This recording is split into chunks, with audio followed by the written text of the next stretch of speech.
Te habla Oscar 309. Este día estaremos viendo las 7 elecciones que cambiarán el continente en este 2019. No olvides suscribirte y tocar la campanita para ver primero los videos. También ya puedes encontrarnos en Facebook y Twitter como Oscar 309 para tener más interacciones en temas como este. Los links de nuestras redes sociales están en la descripción.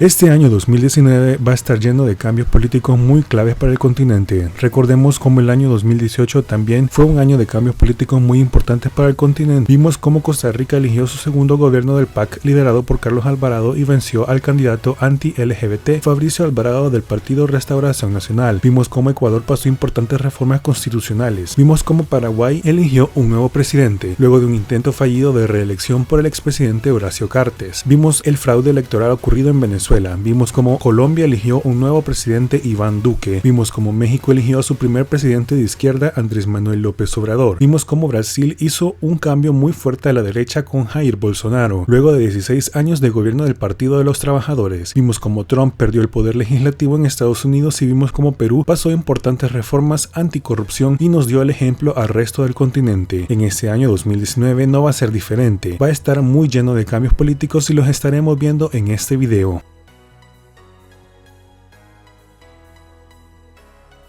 Número 7. Elecciones presidenciales de El Salvador. El Salvador, o el pulgarcito de América, será el primero en ir a elecciones de nuestro continente en este 2019. Esas elecciones se celebrarán el domingo 3 de febrero, donde se elegirá un nuevo presidente para el periodo comprendido entre el 1 de junio de 2019 y el 1 de junio de 2024. Estas elecciones son muy importantes para El Salvador, debido a que este país ha tenido un bipartidismo entre el partido de derecha Arena o Alianza Republicana Nacionalista y el partido de izquierda FMLN o Frente Farabundo Martí para la Liberación Nacional, que ha durado durante los últimos 30 años, y estas son las primeras elecciones donde ninguno de estos dos partidos lidera las encuestas. Lidera un tercer partido, el partido de centro derecha Gana o Gran Alianza por la Unidad Nacional, que fue fundado recientemente en 2010. Lleva a un candidato outsider, Nayib Bukele, que había sido alcalde de San Salvador en el periodo 2015-2018 y alcalde de un pequeño municipio, Nuevo Cuscatlán, para el periodo 2012 y 2015. Al candidato Nayib Bukele de Gana todas las encuestas desde diciembre de 2018 le dan una ventaja de promedio de 20 puntos sobre su rival más cercano, el candidato Carlos Calleja de Arena. De tercero está el del partido del gobierno, el FMLN, con un candidato Hugo Martínez con un promedio de intención de voto de apenas 10 puntos. Por último, un candidato poco conocido, Josué Alvarado de Vamos, con 1%. En El Salvador es elegido presidente el candidato que reciba más del 50% de los votos. Estaría por verse si esta elección se decide en primera o segunda vuelta. De haber balotaje sería el 10 de marzo. En El Salvador han habido numerosos escándalos de corrupción por parte de ambos partidos mayoritarios, Arena y el FMLN. El expresidente Mauricio Funes del izquierdista FMLN fue condenado a restituir bienes ilegítimos adquiridos durante su gobierno, y Antonio Saca, el último presidente del derechista Arena, fue condenado a 10 años de prisión por corrupción.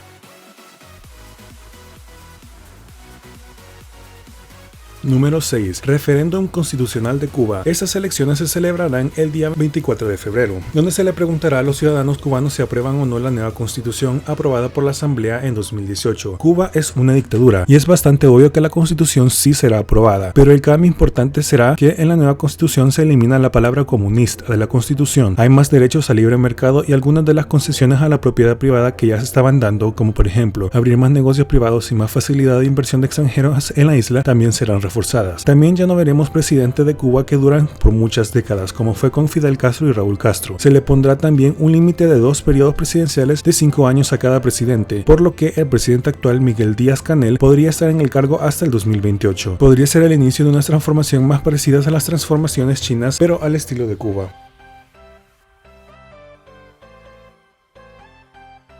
Número 5. Elecciones presidenciales de Panamá. Estas elecciones se celebrarán el día 5 de mayo, donde se elegirá un nuevo presidente para el periodo comprendido entre el 1 de julio de 2019 y el 1 de julio de 2024. También se elegirá diputados al Parlamento Centroamericano, diputados a la Asamblea Nacional y alcaldes. Estas elecciones serán cruciales para Panamá debido a que Panamá se ha destapado varios casos de corrupción. El expresidente Ricardo Martinelli, quien ha estado involucrado en casos de corrupción a pesar de que no es candidato presidencial, es una figura que está metida aún en la política de este país y tiene mucha influencia. Iba para candidato a la alcaldía el Día de Panamá hasta ahora. Las encuestas dan una ventaja al Partido Revolucionario Democrático o PRD y lleva una ventaja de 20 puntos sobre su candidato rival más fuerte, Rómulo Rose, del Partido Cambio Democrático o CD, que se rumora podría proponer a Ricardo Martinelli como subcandidato a vicepresidente. Si las cosas se mantienen como las encuestas lo muestran, el PRD podría volver al gobierno luego de que no está en el gobierno desde el año 2009. Panamá es una de las democracias más estables del continente y no se esperan mayores sorpresas o exabruptos.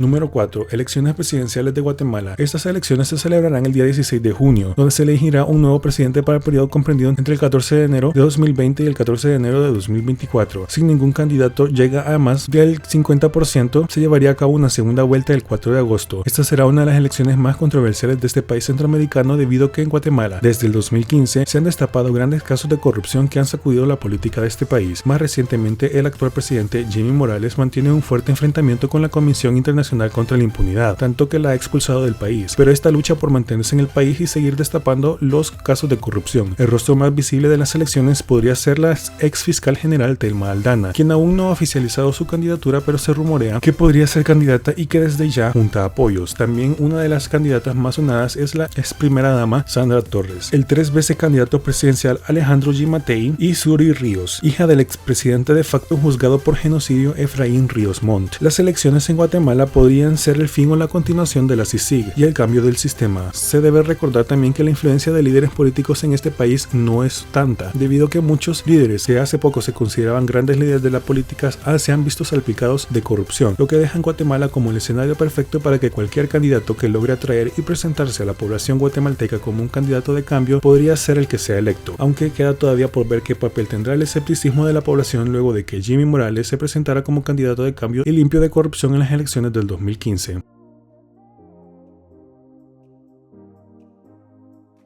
Número 3. Elecciones presidenciales en Bolivia. Estas elecciones se celebrarán en alguna fecha que aún no ha sido determinada del mes de octubre, donde se elegirá al presidente para el periodo 22 de enero de 2020 y 22 de enero de 2025. Esas elecciones serán muy controversiales para Bolivia, porque en 2016 se llevó a cabo una reforma constitucional para dejar al actual presidente Evo Morales poder buscar un cuarto mandato presidencial. Sin embargo, en el referéndum los bolivianos le negaron esta posibilidad. Sin embargo, en 2017, el Tribunal Constitucional Plurinacional falló a favor de que el presidente pueda presentarse una cuarta postulación. Sin embargo, podría ser una de las elecciones las cuales no están aseguradas el ganas de Evo Morales como sí había ocurrido en elecciones pasadas. La popularidad del presidente ha caído y la derrota del referéndum de 2016 lo ha debilitado. Las encuestas lo colocan cabeza a cabeza con el opositor y expresidente Carlos Mesa. Eso sería una derrota muy fuerte para la izquierda latinoamericana porque Bolivia es uno de los países que aplicaron la ideología llamada socialismo del siglo XXI y que aún es gobernado por esta ideología. Es uno de los últimos bastiones de la ola de gobiernos de izquierda latinoamericana que gobernó en la década de los 2000 y algunos que aún siguen.